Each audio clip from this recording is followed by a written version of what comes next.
इन 5 योद्धाओं ने रामायण और महाभारत दोनों में निभाई थी भूमिका। रामायण और महाभारत काल में एक से बढ़कर एक योद्धा और शूरवीर हुए। रामायण में जहां भगवान राम और रावण के बीच युद्ध हुआ था, वहीं महाभारत काल में पांडव और कौरवों के बीच कुरुक्षेत्र के मैदान में 18 दिनों तक भयंकर युद्ध लड़ा गया। रामायण और महाभारत में कुछ ऐसे योद्धा थे जिन्होंने दोनों में अपनी भूमिका निभाई। आइए जानते हैं ऐसे ही 5 पौराणिक पात्रों के बारे में। परशुराम भगवान शिव के अवतार थे। परशुराम का जन्म ब्राह्मण कुल में हुआ था। ब्राह्मण कुल में पैदा होने के बाद भी उनके अंदर क्षत्रिय जैसा गुण था। भगवान परशुराम रामायण और महाभारत काल दोनों में उपस्थित थे।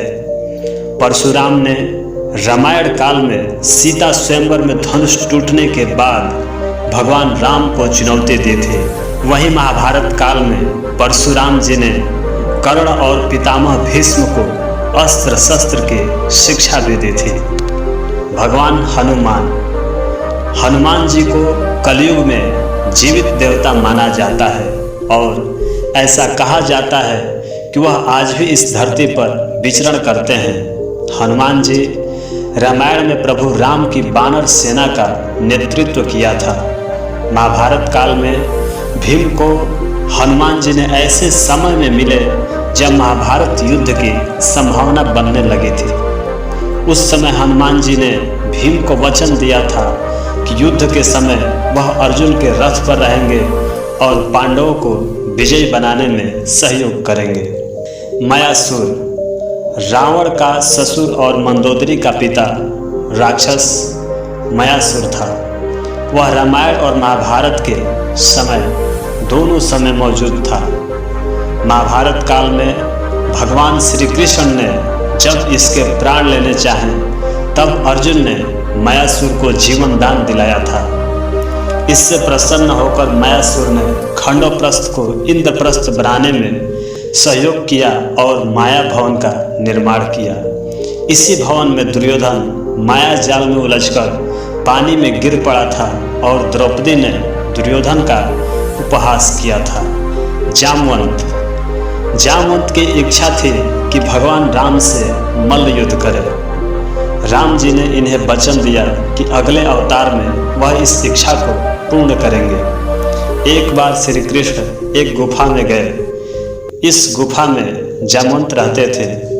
जामवंत के साथ 8 दिनों तक श्री कृष्ण युद्ध करते रहे। इसके बाद जामवंत को एहसास हुआ कि श्री कृष्ण वास्तव में उनके प्रभु राम हैं। इसके बाद जामवंत ने अपनी पुत्री जामवंती का विवाह श्री कृष्ण से कर दिया। महर्षि दुर्वासा भी एक ऐसे महापुरुष है जिन्होंने रामायण भी देखा और महाभारत भी। एक कथा के अनुसार दुर्वासा के शाप के कारण लक्ष्मण जी को राम जी को दिया गया वचन भंग करना पड़ा था।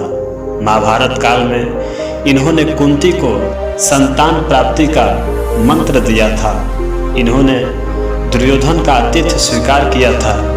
तो ये थे 5 चिरंजीवी लोग। तो इस कहानी में इतना ही। मिलेंगे अगले प्रकरण में। तब तक के लिए